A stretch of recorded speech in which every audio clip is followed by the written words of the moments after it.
আমেরিকাকে সহায়তা করলেই হামলা, তুরস্ক কাতার সহ 6 দেশকে হুঁশিয়ারি। ইরানে ট্রাম্পকে গুলি করে হত্যার হুমকি কে দিল? শুধু আমেরিকার অস্ত্র নয়, তাদের কৃত্রিম বুদ্ধিমত্তা দিয়ে হত্যা করা হচ্ছে ফিলিস্তিনিদের। কোন স্বার্থে খুন করছে গুগল, অ্যামাজন? ট্রাম্পের শুল্কে দেশে দেশে শেয়ার বাজারে ধস, কয়েক সেকেন্ডে ভারতে 20 লাখ কোটি রুপি আর সৌদিতে 50,000 কোটি রিয়াল লাপাত্তা। আসসালামু আলাইকুম, দেখছিলেন Bangla Vision world news headline. America ও ইরানের মাঝে যুদ্ধ বাঁধলে কোনো আরব দেশ যদি যুক্তরাষ্ট্রকে সহায়তা করে, তাহলে সেসব দেশে হামলা চালানোর হুঁশিয়ারি দিয়েছে তেহরান। তুরস্ক, কাতার, আরব আমিরাত সহ মধ্যপ্রাচ্যের 6টি দেশকে এই সতর্কবার্তা দিয়েছে ইরান। এদিকে চলমান উত্তেজনার মাঝেই মার্কিন প্রেসিডেন্ট ডোনাল্ড ট্রাম্পকে মাথায় গুলি করে হত্যার হুমকি দেওয়া হয়েছে ইরানি কট্টরপন্থীদের মুখপাত্র কেহান ইন্টারন্যাশনালের উপসম্পাদকীয়তে। হেজল জুবাইরের ডেস্ক রিপোর্ট। এরই মাঝে ইরানের ইসলামী বিপ্লবী গার্ড সহ সামরিক বাহিনীর সকল অংশকে সর্বাত্মক যুদ্ধ প্রস্তুতির নির্দেশনা দেয়া হয়েছে। কেবল যুক্তরাষ্ট্র নয়, এই প্রথমবারের মতো যুদ্ধে যেসব দেশ মার্কিনীদের বিন্দুমাত্র সহায়তা করবে, সেসব দেশেও হামলা চালানো হবে বলে রাষ্ট্রীয় সতর্কবার্তা দিয়েছে ইরান। সেক্ষেত্রে পুরো উপসাগরীয় অঞ্চলে জ্বলে উঠবে যুদ্ধের লেলিহান দাবানল।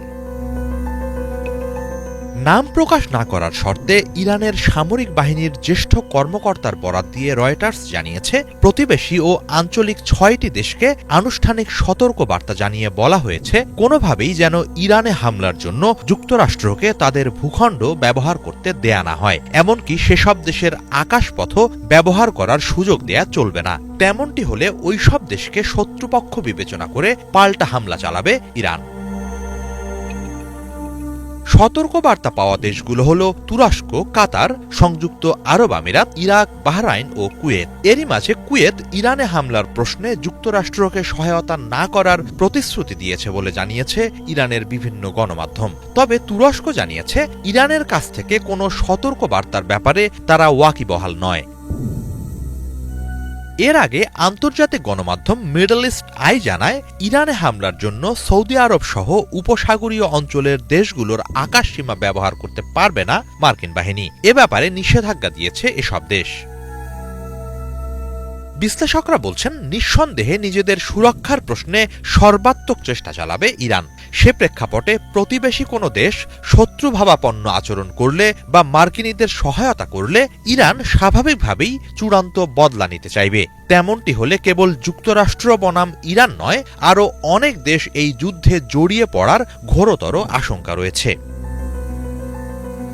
এদিকে উত্তপ্ত এই পরিস্থিতির মাঝেই মার্কিন প্রেসিডেন্ট ডোনাল্ড ট্রাম্পকে মাথায় গুলি চালিয়ে গুপ্ত হত্যার হুমকি দেয়া হয়েছে ইরানের কট্টরপন্থী গণমাধ্যম কেহান ইন্টারন্যাশনালে। অনেকেই এই গণমাধ্যমকে সর্বোচ্চ ধর্মীয় নেতা আয়াতুল্লাহ আলী খামেনির মুখপত্র বলে বিবেচনা করে। পত্রিকাটির এক উপসম্পাদকীয়তে বলা হয়, 2020 সালে ইরানের কিংবদন্তি সেনা কমান্ডার কাশেম সোলেমানিকে গুপ্ত হত্যার বদলা হিসেবে যে কোনো দিন ট্রাম্পকে হত্যা করা হবে। মাথায় একের পর এক গুলিতে ঝাঁঝরা করে দেয়া হবে তার খুলি। অভিশপ্ত মৃত্যুর পাত্র থেকেই পান করতে হবে ট্রাম্পকে। ট্রাম্পকে উন্মাদ অভিহিত করে ওই উপসম্পাদকীয়তে আরও বলা হয়, তিনি বারবার ইরানকে হামলার হুমকি দেন ও পিছু হটেন। নিজ দেশের জন্য ট্রাম্পকে হুমকি ইঙ্গিত করে লেখা হয়, মিত্র দেশগুলো সহ বিশ্বের বিভিন্ন দেশের পণ্যে অতিরিক্ত শুল্ক আরোপের জন্য একদিনেই $3 ট্রিলিয়ন লোকসান হয়েছে মার্কিন অর্থনীতির। সিআইএ সহ বিভিন্ন বিভাগের সরকারি কর্মকর্তাদের ঢালাওভাবে ছাঁটাই করছেন তিনি। সব মিলিয়ে ট্রাম্প যুক্তরাষ্ট্রকে দুর্দশার দিকে নিয়ে যাচ্ছেন বলে সতর্কতা জানিয়েছে কেহান ইন্টারন্যাশনাল। হিজল জুবায়ের, বাংলা ভিশন। ফিলিস্তিনের গাজায় কে মরবে তা এখন ঠিক করে দিচ্ছে সফটওয়্যার। গাজার প্রতিটি মানুষের তথ্য, চলাফেরা, ফোন কল, অনলাইন অ্যাক্টিভিটি সবকিছু এখন মার্কিন টেক জায়ান্টদের সার্ভারে বন্দী। ইসরায়েলি সেনারা কিবোর্ডে ক্লিক করছে আর এক একটি ফিলিস্তিনি পরিবার মুছে যাচ্ছে পৃথিবী থেকে। এই হত্যাযজ্ঞের পেছনে আছে ল্যাভেন্ডার, গসপেল আর প্রজেক্ট নিম্বাস নামের শক্তিশালী এআই সিস্টেম, যেগুলো বানিয়েছে গুগল, অ্যামাজন, মাইক্রোসফট। প্রশ্ন উঠেছে, এই যুদ্ধ কি শুধু ইসরায়েল ফিলিস্তিনের, নাকি এর পেছনে কাজ করছে কর্পোরেট স্বার্থের আরও অদৃশ্য এক এজেন্ডা? হাফিজুল ইসলামের ডেস্ক রিপোর্ট। গাজায় ইসরায়েলি আগ্রাসন এখন অত্যাধুনিক যুদ্ধবিমান, ট্যাঙ্ক কিংবা ড্রোনেই সীমাবদ্ধ নেই, বরং এই যুদ্ধ চলছে কোডের ভাষায়, ক্লাউড কম্পিউটিংয়ে এবং কৃত্রিম বুদ্ধিমত্তার অদৃশ্য গাণিতিক ছকে। ঠান্ডা মাথায় চালানো হত্যাকাণ্ডে ব্যবহৃত ডিজিটাল অস্ত্রের পেছনে রয়েছে বিশ্বের প্রভাবশালী পশ্চিমা শক্তির মদদ। লেভেন্ডার ও গসপেল নামের এআই সিস্টেম এবং বিশাল ডেটাবেস প্রযুক্তির সাহায্যে ইসরায়েল গুড়িয়ে দিচ্ছে একের পর এক ঘরবাড়ি, শিক্ষা প্রতিষ্ঠান, হাসপাতাল ও শরণার্থী শিবির। কিবোর্ডের এক একটি টোকায় খুন করা হচ্ছে শত শত ফিলিস্তিনিকে। ভয়ঙ্কর এই অভিযানে পাশে দাঁড়িয়েছে মাইক্রোসফট, গুগল ও অ্যামাজনের মতো যুক্তরাষ্ট্র ভিত্তিক টেক জায়ান্টরা। AP, Reuters, Middle East Eye সহ বিভিন্ন গণমাধ্যমের তদন্তে উঠে এসেছে এমন তথ্য। 2021 সালে গুগল ও অ্যামাজনের সঙ্গে ইসরায়েলের স্বাক্ষরিত প্রজেক্ট নিম্বাস চুক্তির পর থেকে এসব কোম্পানি নেতানিয়াহুর সেনাবাহিনী, গোয়েন্দা সংস্থা এবং সরকারের জন্য ডেটা সংরক্ষণ, বিশ্লেষণ ও নজরদারির প্ল্যাটফর্ম সরবরাহ করে আসছে। গাজার প্রতিটি নাগরিকের চলাফেরা, যোগাযোগের তথ্য, অনলাইন অ্যাক্টিভিটি সবকিছু এখন বন্দী টেক জায়ান্টদের কর্পোরেট ডেটা সেন্টারে। 2023 সালের 7 অক্টোবরের পরপরই অ্যামাজনের কাছে বাজার হারানোর ভয়ে তাড়াহুড়ো করে নিজেদের এআই টুলস ইসরায়েলকে দিতে চেয়েছিল গুগল। মাইক্রোসফটের সাথেও ইসরায়েলি প্রতিরক্ষা মন্ত্রণালয়ের রয়েছে $133 মিলিয়ন চুক্তি। এদের কাছে ফিলিস্তিনিদের জীবনের চেয়ে দামি ব্যবসায়িক লাভের অঙ্ক। ইসরায়েলের বিমান, নৌ ও স্থলবাহিনীর পাশাপাশি কুখ্যাত ইউনিট 8200 দীর্ঘদিন ধরেই মাইক্রোসফটের আজুর ক্লাউড ব্যবস্থার উপর নির্ভরশীল। 2023 সালের অক্টোবরে গাজার যোদ্ধাদের হামলার পরপরই ইসরায়েলের গোপন গ্রুপগুলোর সাথে ব্যাপক হারে বৃদ্ধি পায় মাইক্রোসফটের যোগাযোগ। প্রতিষ্ঠানটির কনসাল্টিং ইউনিটের আয়ের অর্ধেকেরও বেশি আসে এসব সামরিক প্রকল্প থেকে। এমনকি ইসরায়েলের অভ্যন্তরে প্রতিষ্ঠানটির একটি নিজস্ব দল কাজ করে সেনাবাহিনীর জন্য। প্লাস 972 ম্যাগাজিনে প্রকাশিত এক রিপোর্টে উঠে আসে এসব তথ্য।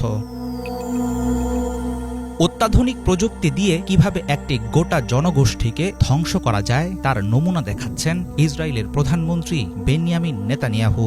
গোপন কোড নেম ব্যবহার করে নির্দিষ্ট ইউনিট বা প্রকল্পের জন্য এসব প্রতিষ্ঠানের তৈরি এআই সিস্টেম ও টেক সার্ভিসের শত শত সাবস্ক্রিপশন ব্যবহার করছে ইসরায়েলি সেনাবাহিনী। মামরাম, গ্লিলট ইত্যাদি ট্যাগে পরিচালিত হচ্ছে কৃত্রিম বুদ্ধিমত্তা চালিত তথ্য বিশ্লেষণ ও সেনা অভিযান। কম্পিউটার স্ক্রিনের সামনে বসে ইসরায়েলি সেনারা নির্ধারণ করে দিচ্ছে কারা বাঁচবে, কারা মরবে। বহুদিন থেকেই ইসরায়েল আমেরিকার তৈরি সমরাস্ত্র ও প্রযুক্তি পরীক্ষার ল্যাবরেটরি হিসাবে ব্যবহৃত হচ্ছে ফিলিস্তিনের গাজা। পশ্চিমা টেক জায়ান্টদের গোটা কার্যক্রম পরিচালিত হয় কঠোর সামরিক গোপনীয়তার আড়ালে। বিভিন্ন সময় প্রতিষ্ঠানের ভেতরের অনেক কর্মী প্রতিবাদ জানিয়ে হারিয়েছেন চাকরি। গত 4 মার্চ শুক্রবার ওয়াশিংটনে মাইক্রোসফটের 50 বছর পূর্তির জমকালো এক অনুষ্ঠানে বিল গেটস, নাদেলা ও স্টিভ বালমারের উপস্থিতিতে প্রকাশ্যে প্রতিবাদ জানান প্রতিষ্ঠানের 2 কর্মচারী। ইসরায়েলি হত্যাযজ্ঞে প্রযুক্তি মুঘলদের গোপন মদদে নৈতিকতা ও মানবতাহীন এআই কি হয়ে উঠছে নির্বিকার এক খুনি? হাফিজুল ইসলাম, বাংলাভিশন। গাজায় ইসরায়েলি গণহত্যার প্রতিবাদে বিশ্বের বিভিন্ন দেশে ধর্মঘট পালন করছে লাখো মানুষ। 1.5 বছরে গাজায় হত্যাযজ্ঞে শুরুর পর এ পর্যন্ত 50,000-এর বেশি ফিলিস্তিনিকে হত্যা করেছে নেতানিয়াহু বাহিনী। চলছে ভূখণ্ডটি দখলের পায়তারা। পরিস্থিতি নাজুক হওয়ায় ফিলিস্তিনিদের ধর্মঘটে সংহতি জানিয়ে বাংলাদেশ, যুক্তরাষ্ট্র, জর্ডান, মরক্কো, হাঙ্গেরি সহ ইউরোপ ও আফ্রিকার বিভিন্ন দেশে চলছে ইসরায়েল বিরোধী বিক্ষোভ। গাজায় হত্যাযজ্ঞ বন্ধ এবং স্বাধীন ফিলিস্তিন প্রতিষ্ঠাই আন্দোলনকারীদের প্রধান দাবি। এদিকে ইসরায়েলে অন্তত 10টি রকেট হামলা চালিয়েছে ফিলিস্তিনি সংগঠন হামাস। শহীদ আরাফাতের ডেস্ক রিপোর্ট। ফিলিস্তিনের গাজায় আর একটিও হত্যা দেখতে চায় না বিশ্ববাসী। তাই ফিলিস্তিনিদের ধর্মঘটে সংহতি জানিয়ে ইসরায়েল বিরোধী আন্দোলনে নেমেছে বিশ্বের নানা প্রান্তের মানুষ। একটিই দাবি, বন্ধ হোক ইসরায়েলের নৃশংস হত্যাযজ্ঞ, ফিরিয়ে দেয়া হোক স্বাধীন ফিলিস্তিন। 2023 সালের অক্টোবরের 7 তারিখ গাজায় গণহত্যা শুরু করে ইসরায়েলি বাহিনী। 18 মাসে অন্তত 50,000 ফিলিস্তিনিকে হত্যা করেছে দখলদাররা। এর মধ্যে নারী শিশুর সংখ্যাই সবচেয়ে বেশি। অন্তত 19,000 শিশুর প্রাণহানি হয়েছে ইসরায়েলি বর্বরতায়। একদিকে উচ্ছেদ অভিযান, অন্যদিকে স্থল অভিযানের মধ্য দিয়ে দখলের চেষ্টায় গাজা যেন এক বসবাসের অযোগ্য শহর। এই পরিস্থিতিতে গাজায় হত্যাযজ্ঞ বন্ধে আন্তর্জাতিক সমর্থনে ফিলিস্তিনের ন্যাশনাল অ্যান্ড ইসলামিক ফোর্সেস নামের একটি গোষ্ঠী সোমবার বিশ্বজুড়ে ইসরায়েল বিরোধী ধর্মঘটের ডাক দেয়। রবিবার ফিলিস্তিন থেকে শুরু হয় এই প্রতিবাদী আন্দোলন। ফিলিস্তিনিদের সমর্থনে আন্দোলনের সংহতি জানিয়ে সোমবার বাংলাদেশ, যুক্তরাষ্ট্র, জর্ডান, মরক্কো, হাঙ্গেরি সহ ইউরোপ ও আফ্রিকার বিভিন্ন দেশে আন্দোলনে যোগ দেয় হাজারো মানুষ। ফিলিস্তিনের পশ্চিম তীরের রামাল্লায় হাজারো মানুষ জড়ো হয়ে ইসরায়েল বিরোধী স্লোগান দিতে থাকে। প্রতিদিন শত শত মানুষকে হত্যা ও গাজা দখলের বিরুদ্ধে প্রতিবাদী এই আন্দোলনের রাজপথ উত্তপ্ত হয়ে ওঠে। আন্দোলন দেখা যায় লিবিয়া, জর্ডান ও মরক্কোতে। যুক্তরাষ্ট্রের নেতানিয়াহুর পাশাপাশি ট্রাম্পের বিরুদ্ধে সোচ্চার বিক্ষোভকারীরা। ইসরায়েলের প্রতি যুক্তরাষ্ট্রের সমর্থন বন্ধের দাবি তোলেন তারা। এদিকে বিশ্বজুড়ে আন্দোলনের মধ্যেই গাজা ও লেবাননে একের পর এক বোমা হামলা চালাচ্ছে নেতানিয়াহু বাহিনী। রবিবার গাজার এক সাংবাদিক সহ অন্তত ৫০ ফিলিস্তিনিকে হত্যা করে দখলদাররা। ভূখণ্ডটির নাসের হাসপাতালের হামলায় ওই সাংবাদিকের প্রাণহানি ঘটে। এছাড়া আহত হন আরও ৭ সাংবাদিক। ফিলিস্তিনও থেমে নেই। বর্বর হামলার জবাবে ইসরায়েলের আশকেলন ও গান ইয়াবুনি শহরে 10টি রকেট হামলা চালিয়েছে স্বাধীনতাকামী সংগঠন হামাস। এতে বেশ কিছু যানবাহন ক্ষতিগ্রস্ত হয়েছে। আহত হয়েছেন অন্তত ৩ জন। বিক্ষোভ, হামলা, পাল্টা হামলার মধ্যে ইসরায়েলের প্রধানমন্ত্রী বেনিয়ামিন নেতানিয়াহু যুক্তরাষ্ট্র পাড়ি জমিয়েছেন। প্রেসিডেন্ট ডোনাল্ড ট্রাম্পের সাথে জিম্মি মুক্তি ও গাজা নিয়ে নতুন পরিকল্পনা করতেই ওয়াশিংটন সফরে গেছেন তিনি। Shahid Arafat, Bangla Vision, news desk. 2023 সালের 7 অক্টোবর হামাসের হামলার ব্যাপারে তথ্য থাকা সত্ত্বেও প্রয়োজনীয় ব্যবস্থা নেননি ইসরায়েলের প্রধানমন্ত্রী বেনিয়ামিন নেতানিয়াহু।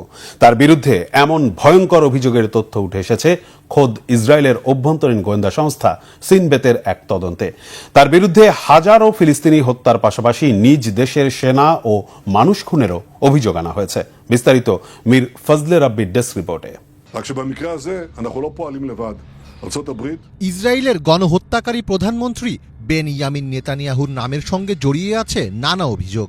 নিজ দেশেই দুর্নীতির অভিযোগে বিচারাধীন নেতানিয়াহু, পাশাপাশি গাজায় যুদ্ধাপরাধ ও মানবতা বিরোধী অপরাধের কারণে আন্তর্জাতিক অপরাধ আদালতের গ্রেফতারি পরোয়ানার মুখোমুখি তিনি। তবে এরই মধ্যে তার ঘাড়ি চেপেছে নতুন সংকট। ইসরায়েলি গোয়েন্দাদের তদন্তেই উঠে এসেছে এক ভয়ঙ্কর তথ্য। এবার বিশ্বাসঘাতকতার গুরুতর অভিযোগে অভিযুক্ত হয়েছেন নেতানিয়াহু। তার বিরুদ্ধে অভিযোগ 2023 সালের 7 অক্টোবর হামাসের হামলার ব্যাপারে তথ্য থাকা সত্ত্বেও তিনি প্রয়োজনীয় ব্যবস্থা গ্রহণ করেননি। ইসরায়েলের অভ্যন্তরীণ গোয়েন্দা সংস্থা সিনবেতের এক তদন্তে উঠে এসেছে এমন তথ্য। কাতার গেট নামে পরিচিত এই তদন্তের ভিত্তিতে গুরুতর কিছু অভিযোগ নিয়ে প্রতিবেদন প্রকাশ করেছে ইসরায়েলের প্রভাবশালী সংবাদ মাধ্যম হারেস। 7 অক্টোবরের ঘটনায় নেতানিয়াহুর ভূমিকা নিয়ে ইসরায়েলি জনগণের মধ্যে আগে থেকেই যথেষ্ট বিতর্ক ছিল। সেই সময় দাবি করা হয়েছিল 7 অক্টোবরের হামলায় হামাস 1200 ইসরায়েলিকে হত্যা করেছে। তবে বাস্তব প্রমাণের সাথে এই দাবি ছিল অসঙ্গতিপূর্ণ, কেননা হামাসের কাছে থাকা অস্ত্র সরঞ্জাম এতটা কার্যকর ছিল না যে এই অল্প সময়ে এমন প্রভাব ফেলতে পারে। সিনবেতের এই তদন্তে উঠে আসে নেতানিয়াহু ও তার উপদেষ্টারা 2023 সালের 7 অক্টোবরের সেই হামলা সম্পর্কে আগে থেকেই জানতেন। তবে সেদিন নিরাপত্তা সংস্থাগুলোকে তা না জানিয়ে হানিবাল নির্দেশিকার আদেশ দেওয়া হয়েছিল, যার মাধ্যমে ইসরায়েলি সেনাবাহিনী তাদের নিজস্ব সৈন্য এবং নাগরিকদের হত্যা করেছিল যাতে তারা হামাসের হাতে আটক না হয়। অর্থাৎ নেতানিয়াহুর দায় কেবল হাজার হাজার ফিলিস্তিনিদের গণহত্যাই নয়, বরং তার নিজস্ব সৈন্য ও মানুষদের হত্যার জন্য তিনি দায়ী। এই তদন্ত ফাঁস হওয়ার পর নেতানিয়াহু সিনবেত প্রধান রোনেন বারের পদত্যাগ দাবি করেন। তবে ইসরায়েলের সুপ্রিম কোর্ট সিদ্ধান্ত দেয় যে বর্তমান পরিস্থিতিতে নেতানিয়াহু বারকে বরখাস্ত করতে পারেন না। এরপরও নেতানিয়াহু আদালতের সিদ্ধান্ত অমান্য করে বারকে বরখাস্তের ঘোষণা দেন এবং তদন্ত বন্ধের নির্দেশ দেন। নেতানিয়াহুর এই সিদ্ধান্তকে অনেকেই ইসরায়েলের গণতন্ত্র ও রাষ্ট্রীয় প্রতিষ্ঠানের বিরুদ্ধে যুদ্ধ ঘোষণা হিসেবে দেখছেন। ইতিমধ্যেই তেল আবিবে 2 লাখেরও বেশি মানুষ নেতানিয়াহুর পদত্যাগের দাবিতে বিক্ষোভ করেছেন। পাশাপাশি দেশটির বিরোধী দলীয় নেতা ইয়াইর লাপিদ ইসরায়েলি জনগণকে অসহযোগ আন্দোলনে আহ্বান জানিয়েছেন। অন্যদিকে চলমান ইস্যু নিয়ে আলোচনার জন্য যুক্তরাষ্ট্র সফরে গিয়েছেন নেতানিয়াহু। গণহত্যা ও বিশ্বাসঘাতকতার অভিযোগ থাকা সত্ত্বেও নেতানিয়াহুকে বরণ করতে লাল গালিচার ব্যবস্থাও করেছে ট্রাম্প প্রশাসন। ডোনাল্ড ট্রাম্প তার কর্মকাণ্ডে সমর্থন দিয়ে যাবেন এমন আশাই করছেন নেতানিয়াহু। তবে বিশেষজ্ঞদের মতে নেতানিয়াহুর এমন স্বেচ্ছাচারিতা ইসরায়েলে রাজনৈতিক বিপর্যয় সৃষ্টি করবে, যা একদিকে ইসরায়েলি গৃহযুদ্ধ টেনে আনবে, অন্যদিকে অর্থনীতির পতনের দিকে নিয়ে যাবে। মীর ফজলে রাব্বি, বাংলা ভিশন। যুক্তরাষ্ট্রের শেয়ার বাজার থেকে 500,000 কোটি ডলার আর সৌদি আরবের শেয়ার বাজার থেকে 50,000 কোটি রিয়াল গায়েবের 24 ঘন্টা না পেরুতেই একই আদলে অনাকাঙ্ক্ষিত ধাক্কা খেল ভারতের পুঁজিবাজার। 10 সেকেন্ডে হাওয়ায় মিলিয়ে গেছে 20 লাখ কোটি রুপি। পশ্চিমা বিশ্বের মতো মধ্যপ্রাচ্য আর এশিয়ার শেয়ার বাজারে ঝোড়ো গতি পতনে তৈরি হয়েছে ভীতিকর পরিস্থিতি। এই তোলপাড়ের পরও অঘটনের হোতা মার্কিন প্রেসিডেন্ট ডোনাল্ড ট্রাম্প সাফ জানিয়েছেন পাল্টাবে না যুক্তরাষ্ট্রের নয়া শুল্ক নীতি। তাহলে কি নতুন আরেকটি অর্থনৈতিক মন্দার প্রস্তুতি নিতে হবে বিশ্ববাসীকে? মেহরাব হোসেন খানের ডেস্ক রিপোর্ট। মার্কিন প্রেসিডেন্ট ডোনাল্ড ট্রাম্প কোনো পদক্ষেপ নেবেন আর সমালোচনা হবে না, তালগোল পাকাবে না, তা তো হবার নয়। বরং গত মেয়াদের তুলনায় এবার ক্ষমতায় আসার শুরু থেকেই একের পর এক অঘটনের ঢাক বাজিয়ে চলেছেন। গত 2 এপ্রিল বাংলাদেশ সহ 70টির বেশি দেশে বাড়তি শুল্ক আরোপের মাধ্যমে তিনি একতরফা বাণিজ্য যুদ্ধ ঘোষণার পরপরই চরম নেতিবাচক প্রভাব পড়ে বৈশ্বিক অর্থনীতির চাকায়।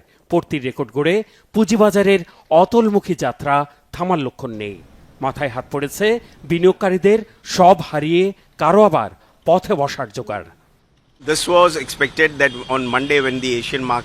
ধারণা করা হচ্ছিল 7 এপ্রিল এশিয়া আর অন্য শেয়ার বাজার খুললে ধস নামবে, এবং বাস্তবে এটি ঘটেছে। বিনিয়োগকারীদের ধারণা বাণিজ্য যুদ্ধে কেউ জিতবে না, বরং এটি বিশ্বব্যাপী জিডিপি প্রবৃদ্ধি ধীরগতি করে দেবে। যখন বড় পরিসরে অর্থনৈতিক মন্দার আশঙ্কা থাকে, তখন এটি বিশ্বের সমস্ত অর্থনীতির উপর ঢেউর মতো প্রভাব ফেলে। শেয়ার বাজারের বেহাল দশা দেখে এমন আশঙ্কাই জানিয়েছেন ভারতের এই বিশ্লেষক। সোমবার দিনের শুরুতেই 4000 পয়েন্ট পড়েছে বম্বে স্টক এক্সচেঞ্জ বা বিএসইতে। ন্যাশনাল স্টক এক্সচেঞ্জ নিফটির সূচকও 1000 পয়েন্ট পড়েছে, যা গত 10 মাসের মধ্যে ভারতের শেয়ার বাজারের সর্বনিম্ন পতন। পরিস্থিতি এতটাই নাজুক যে মাত্র 10 সেকেন্ডে ভারতের পুঁজিবাজার থেকে হাওয়ায় মিলিয়ে যায় 20 লাখ কোটি রুপি। লেনদেনের শুরুতে বেঞ্চমার্ক শেয়ার ইন্ডেক্স 5% পড়ে গেলে লেনদেন বন্ধ করে দেয় পাকিস্তানের করাচি স্টক এক্সচেঞ্জ। 45 মিনিট বিরতির পর আবার শুরু হয় লেনদেন। সোমবার লেনদেনের শুরুতে জাপানের পুঁজিবাজার নিক্কি 225 ইন্ডেক্স পড়েছে 2600 পয়েন্টের বেশি। হংকংয়ের হ্যাংসেং সূচকের পতন হয়েছে 9.8%। এইচএসবিসি ও স্ট্যান্ডার্ড চার্টার্ড ব্যাংকের শেয়ারেও ধস নেমেছে। অথচ যার কারণে বিশ্ব অর্থনীতিতে ভূমিকম্প শুরু হয়েছে, বৈশ্বিক মন্দা চোখ রাঙাচ্ছে, তিনি আছেন ভাবলেশহীন মেজাজে। স্পষ্ট জানিয়ে দিয়েছেন এত কিছুর পরও স্বীয় সিদ্ধান্ত থেকে পিছু হটবেন না। বাজারে কি হচ্ছে তা বলতে পারবো না, তবে এতটুকু বলতে পারি যুক্তরাষ্ট্র আরো শক্তিশালী হবে। পরিশেষে এটি এমন একটি দেশ হবে যার সাথে অন্য কারো তুলনা চলবে না। এটি হবে অর্থনৈতিকভাবে বিশ্বের সবচেয়ে প্রভাবশালী দেশ। ট্রাম্প বলেছেন আমদানি রপ্তানির সম্পর্ক আছে এমন দেশগুলোর সাথে যুক্তরাষ্ট্রের লক্ষ কোটি ডলারের বাণিজ্য ঘাটতি থাকার কারণেই এই পদক্ষেপ। এতে শুল্ক আরোপের করাতে নিচে পড়া দেশগুলোর সাথে বাণিজ্য ঘাটতি কমবে বলে মনে করছেন তিনি। শুল্ক আরোপের করাঘাত 9 এপ্রিল থেকে কার্যকরের কথা থাকলেও আগে ভাগে বৈশ্বিক অর্থনীতিতে প্রায় সুনামি শুরু হওয়ায় জোরদার কূটনৈতিক তৎপরতায় নেমেছেন বাড়তি শুল্ক আরোপের তালিকাভুক্ত দেশগুলো। ফিলিস্তিনে যুদ্ধাপরাধের পরোয়ানা মাথায় নিয়ে ওয়াশিংটন ডিসিতে ছুটে গেছেন যুক্তরাষ্ট্রের পরম মিত্র ইসরায়েলের প্রধানমন্ত্রী বেনিয়ামিন নেতানিয়াহু। 50টিরও বেশি দেশ যোগাযোগ করেছে ট্রাম্প প্রশাসনের সাথে। জনগণকে আশ্বস্ত করে আতঙ্ক কাটানোর চেষ্টায়ও নেমেছেন কোন কোন রাষ্ট্রপ্রধান। জাপানের ওপর আরোপিত শুল্ক কমানোর জন্য আমাদের জোরালোভাবে ট্রাম্পের কাছে অনুরোধ জানাতে হবে, তবে ফলাফল রাতারাতি আসবে না। তাই সরকারকে অবশ্যই অভ্যন্তরীণ ব্যবস্থা গ্রহণের মাধ্যমে পরিবর্তিত পরিস্থিতি মোকাবেলার সম্ভব সব কৌশল গ্রহণ করতে হবে। ট্রাম্পের বেপরোয়া পদক্ষেপে বৈশ্বিক অর্থনীতিতে তোলপাড় ফেলে দেয়ায় ধাক্কা লেগেছে তেল আর স্বর্ণের বাজারে। 7 এপ্রিল দুপুর নাগাদ স্বর্ণের দাম 0.2% কমে আউন্স প্রতি বিক্রি হয় $3029। ভাটার টান লেগেছে তেলের দামেও। ব্যারেল প্রতি ব্রেন্ট ক্রুডের দাম পড়েছে প্রায় 3% বা 63.73 মার্কিন ডলার। বৈশ্বিক অর্থনৈতিক মন্দার আতঙ্ক বাজারকে গ্রাস করে রাখলে তেলের দামে আরও পতনের পূর্বাভাস দিয়েছেন বাজার বিশ্লেষকরা। Mehrab Hussain Khan, Bangla Vision, news desk. এই ছিল আজকের মতো, সাথে থাকায় ধন্যবাদ।